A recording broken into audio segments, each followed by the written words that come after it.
oeddet ti yn eitha proud o gefndir di a hunaniaeth ti yn tyfu lan, neu o ti'n eitha shy o pwy oeddet ti?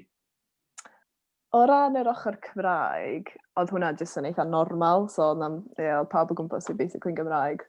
A wedyn, efo'r ochr Tsieinieg, fel o'n i'n deud, dwi'n meddwl pan o'n i'n iau, oedd o'n rhywbeth o'n i mwy embarrassed am.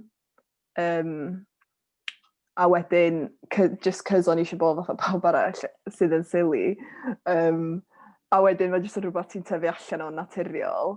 A mae'r un peth efo lot o bethau eraill, fatha, just fel unrhyw beth arall, fatha, beth i hobbies ti'n rhywbeth, neu fel rhywbeth ti'n sylweddoli fatha, sydd ddim fatha pawb arall, ond wedyn ti'n dysgu, just fatha, embrace fel pan ti'n hun.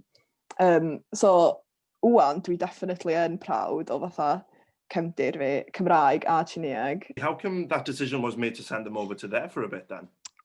Because the reason I sent both the kids over to Singapore, obviously at different times. So, Yessi came back first, then I had Salif, and then Salif went whilst Yessi was here.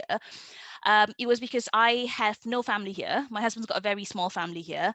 And I grew up in a huge Southeast Asian family. We were in your face everywhere. I grew up with like loads of cousins, aunts, and everyone's an auntie, uncle, cousin. And we were in each other's lives a lot. And I didn't want my children to miss out on that part of their life. I didn't want them to be known as the foreign cousins. I wanted them to be known as part of the family.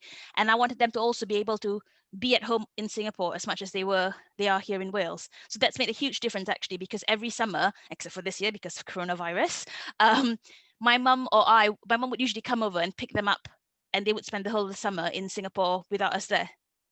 Interesting. So I would get 6 weeks off. I mean, it's worth it. Yeah. Okay, so bouncing around Asia to Wales quite often, it seems, for the they are frequent travellers, those two. Wow.